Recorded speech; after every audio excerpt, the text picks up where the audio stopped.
Throughout the years, the One Piece characters have changed a lot. Some were completely redesigned, some got their gender swapped, while some of them Oda was forced to change. So, in this video, I'll cover 22 One Piece characters who changed the most, starting with the king of the beasts, Kaido. Believe it or not, this silhouette is actually Kaido, or at least what Oda had in mind for Kaido back in the day. This version of Kaido had a sly grin, curly hair, and blanked out eyes. I don't know about you guys, but he kinda seems like Orochi a bit with this design. You know, just your average evil dumb guy. However, as you know, this is nothing compared to what Kaido actually ended up looking like when we finally got introduced to him. Instead of this weird looking monstrosity, we got peak character design. I mean, this beast looks like he ate the silhouette version of himself for breakfast, with massive horns, long unruly hair, and with some fine detailed work put into crafting his costume, Oda cooked. He's got abs on his abs, scars all over, tattoos that match the character's vibe perfectly, and most importantly, some very iconic facial hair. However, Kaido isn't the only emperor to go through a redesign. Just take a look at Big Mom. It's hard to imagine, but in an alternate universe, this would have been one of the 4 emperors of the sea. Introduced to us around the end of Water 7 while Garp was teaching Luffy about the world around him, Oda used this opportunity to finally show us exactly how we should picture the 4 emperors going forward. Here, Big Mom looked like a giant blob with curly hair, blanked out eyes, a pointy nose, and some symbol on her chin. Let's just say, this version of the character felt a bit uninspired. Around 257 episodes later, another design came through that left us feeling shocked the moment we saw it. A massive, towering figure, reminiscent of the blob we saw earlier, only with a lot more personality this time. Contrary to that first silhouette we saw, this Big Mom was definitely someone you wouldn't want to mess with. Once we finally saw more of Big Mom during the whole Cake Island, her design was changed yet again. This design seemed to be a more polished version of the character, which unfortunately lost its edge in the process. I mean, sure, some cool details make Lin Lin stand out, like her jewelry and the sentient hat with the Jolly Roger on it, but overall, she just didn't live up to her hype.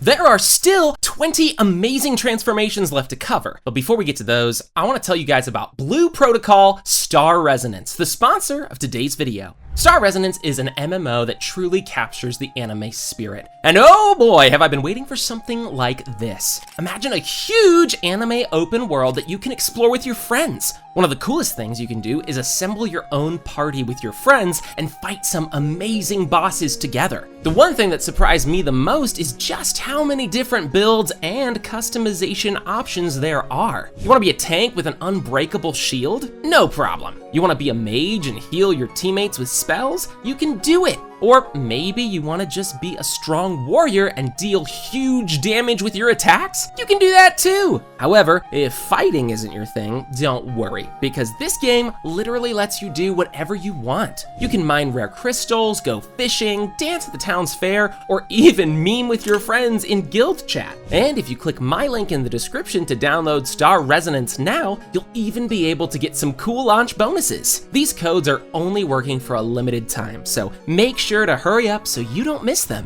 And while the next character on this list isn't an emperor, they still got the same silhouette treatment from Oda, Loki. While anime-only fans recognize Loki strictly through the silhouette we got during Whole Cake Island, people who caught up with the story know this is nowhere near what the giant prince actually wound up looking like. With a pointy crown, curly hair, and a cape, it's funny how nothing from this silhouette ever carried over to Loki's final design. For almost 300 chapters, we thought Loki was an absolute joke, and that couldn't be further from the truth. This is Loki's final design, and like I said before, Oda and the animators were basically trolling us all along. Instead of a goofy prince, we got a character full of confidence and intrigue. His design basically screams trickster god compared to the goofy drawing we got before. For starters, Loki is appropriately sized this time around, with a helmet instead of a crown. His eyes are covered with some kind of blindfold, plus he has 2 giant horns sticking out from atop his head. But the most interesting part of the design are Loki's eyes and main weapon. He wields a giant warhammer named Ragnir and has demonic eyes that made his own mother reject him. And if you thought these silhouettes were bad, wait until you see what this character used to look like. Before he got his iconic pineapple head design, Marco used to look like this in the anime. We saw this design during Whitebeard's first appearance in episode 151 during the Jaya arc. Yeah, the animators pretty much made Marco look like an unimportant background character and even messed up his hair color. However, it's hard to blame them for this since the only reference they had for Marco at the time was this manga panel. So I guess they weren't sure what to do with him. Marco began to look a lot better the second time around when animators finally knew what they were actually supposed to do. Well, somewhat at least. They got almost everything right. The hair was blonde and the t-shirt transformed into the long sleeve jacket design that Oda came up with. He even got his tattoos back. The only thing off about him was the shape of his head. However, ever since Marineford, Marco was consistently drawn right. The post-time skip version of the character didn't stray too far from this perfect mold either. Although I have to say, Marco looks like he aged at least 10 years during the time skip, which is a bit weird. Garp. A lot of fans don't know this, but Luffy's grandfather, Monkey D. Garp, was one of the first characters Oda came up with, even before publishing One Piece. What's more, the original owner of the Straw Hat wasn't meant to be Shanks or Roger, but Garp instead. The first time Oda came up with a character, he had a completely different design in mind, which included a blue tank top and striped purple shorts. Can you imagine Garp actually wearing these throughout the series? It took some time, but Garp finally got his iconic look by the time Shellstown came around. Garp hasn't changed much over the years, even after the time skip. He only lost his dog hat, while everything else stayed pretty much the same. Oh, and Oda also showed us what Garp looked like when he was younger. Here's what he looked like when he was a kid, and this is what he looked like in his late 20s, 30s, and late 40s. 5 done, still 17 left to go, and let's continue with Alvida. Alvida. Before getting her guts punched in by our favorite rubber boy, Alvida was always meant to look like an inflated balloon. To be fair to Oda, she looked like a rather unique first villain for a manga series of its time. With a giant spiked club, a captain's coat, and a checkered shirt, she had this intimidating aura to her that unfortunately got lost by the time we see her again. Once she was sent flying, Alvida came back with a complete redesign that focused heavily on her newfound beauty. She was more flamboyant now, and even ditched the whole captain outfit. After the time skip, Alvida got most of her old clothing back, but kept some elements from her new design. And while we're talking about Alvida, we might as well cover her partner in crime, Buggy. I know it's hard to imagine, but Buggy D. Clown almost ended up looking like this. A conventional but far more terrifying clown pirate that gives off some serious serial killer vibes. Thankfully, Oda changed the design and gave us the familiar, lovable clown we all grew to love. With blue hair, a red nose, and crossbones painted over his forehead, this Orangetown design laid the foundation for what came next. Over the years, Buggy never shied away from experimenting with his face paint, which is why we have a few different versions of him, like this one during Jaya or this one during Impel Down. However, it's after the time skip that everything changed for Buggy. This is what he looks like now as an emperor, with much longer hair, a fancier hat, and a huge body thanks to his chop fruit. Luffy. Before Oda ever published his first chapter of One Piece, this was what he had in mind for Luffy. This early concept of Luffy with Piccolo's shoes, a bandana, and a t-shirt was going to be the face of One Piece. It took some time before Luffy got his iconic look, with more concept art to guide the way first. This version of the character with spiky hair and a knife never made the cut, but it did lay the foundation for Luffy's clothes. Luffy then went through a redesign, and we eventually got the Luffy we know today. After the time skip, Luffy went through yet another redesign, where he gained his new shorts, iconic scars, and a more bulky build compared to before. This post-time skip version of Luffy looks more mature and battle-hardened, perfect for the final leg of his journey. Kuma. Before Kuma was ever introduced to the series as this lifeless husk holding a Bible, Oda drew this. An extremely serious figure with a deadpan expression, a suit and tie, and most jarring of all, a half mohawk. Although this design definitely looks interesting, I'm glad Oda didn't go with it, as Kuma is kind of perfect as he is. Ever since we first saw him in the show, Kuma's looked practically the same. A large jacket covers most of his upper body, he has gloves on, and he wears glasses every now and then so he can read his Bible whenever he wants to. Post-time skip Kuma is one of the few characters who didn't get a redesign or costume change. Instead, he got a robot eye to really highlight how turning into a cyborg changed him physically from the inside. And we can't mention Kuma without talking about his walking pal next. The man you see in the middle of this picture was supposed to be none other than Don Quixote 𝗕𝗲𝗏𝗡𝗍. It's hard to imagine how one of the series' most iconic villains almost ended up looking like a broke DJ with a midlife crisis. Thankfully, Oda redesigned the character a bit to make him look more handsome and intimidating at the same time. But the anime didn't get the memo. You see, when 𝗕𝗲𝗏𝗏𝗏 first appeared on our TV screens, he was still just a black and white character in the manga. This made the animators color him however they saw fit. And unfortunately for them, this coloring scheme made the character look more goofy and ridiculous than scary or intimidating. It was after the Jaya arc that the animators finally realized their mistake and started drawing 𝗕𝗲𝗏𝗏𝗏 the right way. This redesign completely switched up the character's coloring and style, which made him look much better. 𝗕𝗲𝗏𝗏𝗏 was later redesigned again after the time skip, when we finally got his iconic look. It was a massive glow up for him, as he now looks a lot bulkier with some minor costume changes as well. And speaking of glow ups, let's now go over a character who went through a ridiculous change in the span of only a few months. While Kobe started out looking like a scrawny pushover for the most part, it didn't take long for things to change once Garp got his hands on him. Before his training, Kobe looked like a gust of wind would send him flying to another continent. But around the time we reached Water 7, Kobe was a new man entirely. Now, he had a bandana over his forehead, a new unexplained scar, and he even fixed his sight somehow. Although he kept his glasses for some reason. Other than that, he's significantly taller and seems to have bulked up too. After the time skip, once Kobe became a captain, his outfit changed as well to reflect his new position in the Marines. Now, the new hero of the Marines wears similar clothes to his master, Garp. His bandana also changed, and he wears a medal to honor his role in saving people during the Rocky Port incident. 𝗲𝗏𝗏𝗏. Same as Kobe, 𝗲𝗏𝗏𝗏 started out looking like a total wimp when he was first shown in episode 3. This blonde, rich daddy's boy in his purple suit was a joke character, who we were meant to hate when he was first introduced. However, after his training, his entire look changed along with Kobe's. His ugly mushroom cut was officially gone, thank God, and was replaced with a sleek look where his long hair is now combed back. Not only that, 𝗲𝗏𝗏𝗏𝗏 now wears oval-shaped glasses that always cover his eyes. I doubt this guy has observation hockey, so I'm pretty sure he doesn't even see through them. Other than that, he still has the same build as before, but his clothing has changed to reflect that he's now working for the Marines. Although, he has one of the most unique and colorful Marine outfits in the series. And while we're talking about the Marines, let's see how some of the original admirals changed throughout the story. Akainu. What you're looking at isn't an early sketch of some random pirate. It's actually what Admiral Akainu was supposed to look like. That's right, before finalizing the design for one of Luffy's most iconic enemies, Oda was busy experimenting with the right look for him. Eventually, a lot of things changed about the character, like his hairstyle and his glasses. And at the end of it all, only the menacing look remained. With a Hawaiian shirt tucked under his uniform and a flower on his coat, this design seems a lot less unhinged and more realistic compared to the previous one. Like all of the other admirals, the color of Akainu's admiral uniform reflects his nickname, which translates to Red Dog. After the time skip, Akainu's new design reflects the old prototype Oda came up with most, only with a lot more facial hair and a white coat to reflect how he's become the new Fleet Admiral, although he switches the color up every now and then. Oh, and in case you were wondering, here's what he'd look like as a woman. This has absolutely nothing to do with the video, but you're welcome. Aokiji. This was Aokiji's initial design. Weirdly enough, he was supposed to have a bucket hat, shades, and even a cigar in his mouth.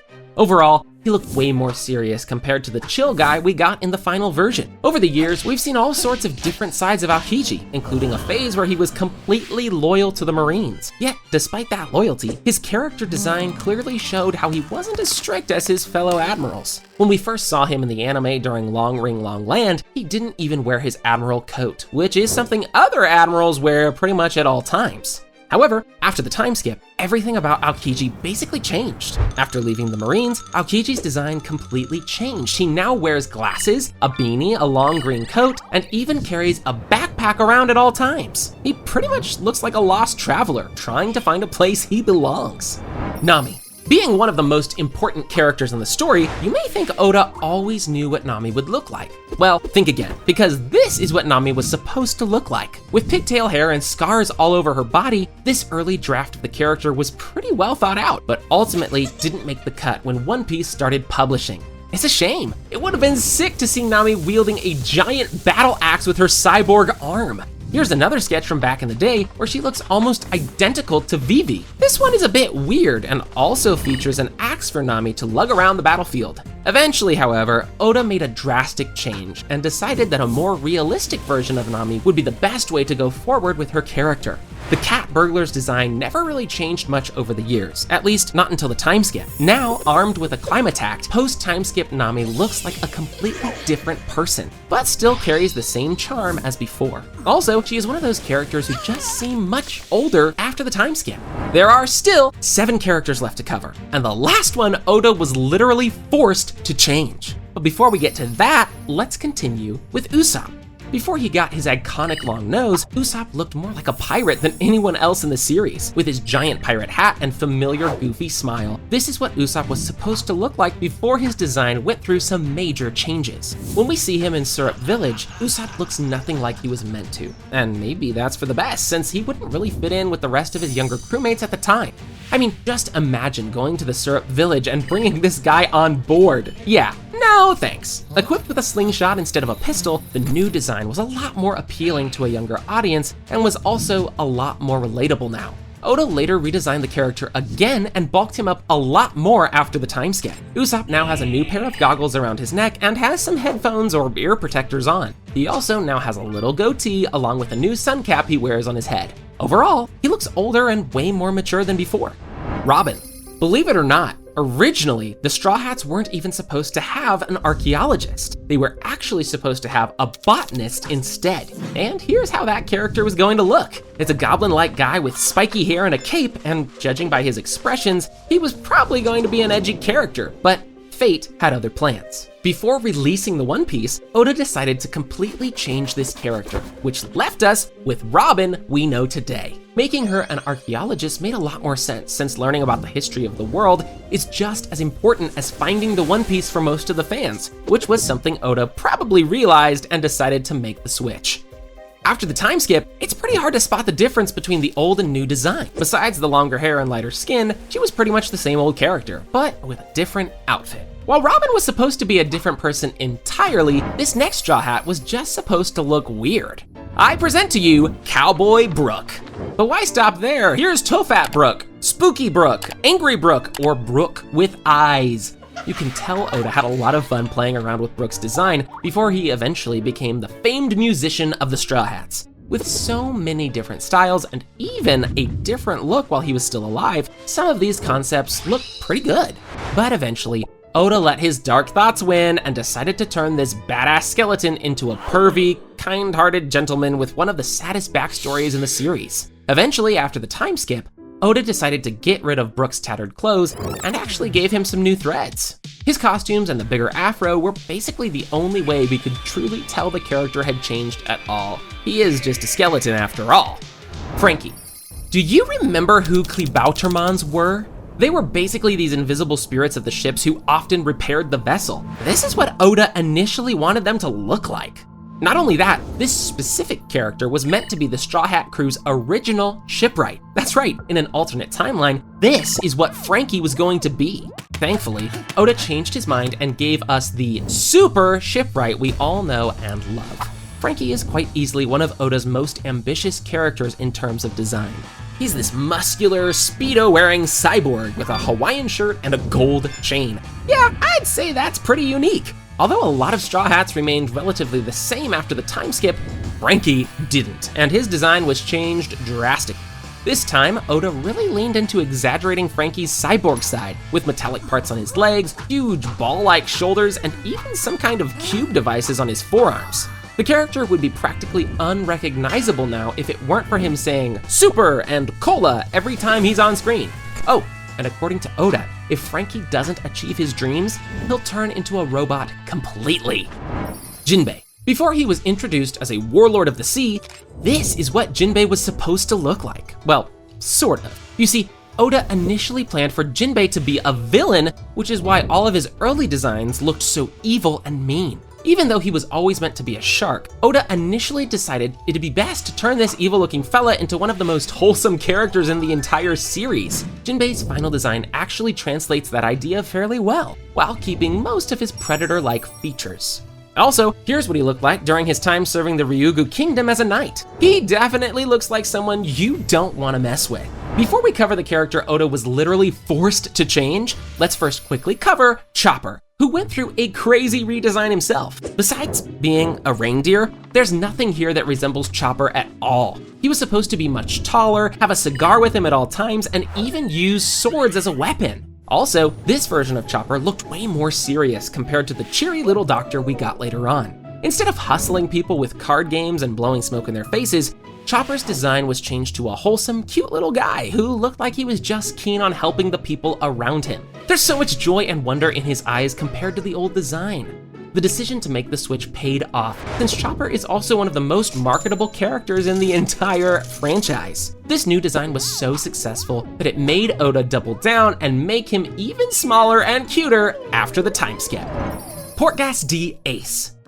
Most people don't know this, but Portgas D Ace was never really supposed to have a cross tattoo on his back. That's right, it used to be something completely different. Okay, hold on. It's not what you think. You see, this symbol is actually something called manji. It's an ancient Buddhist symbol that, unfortunately, resembles something quite bad in other parts of the world. This is the main reason why Oda was kind of forced to change Ace's design a bit, so some people wouldn't get the wrong impression. Click on this video next, where I covered 91 insane One Piece secrets almost nobody knows about. Go on, click it.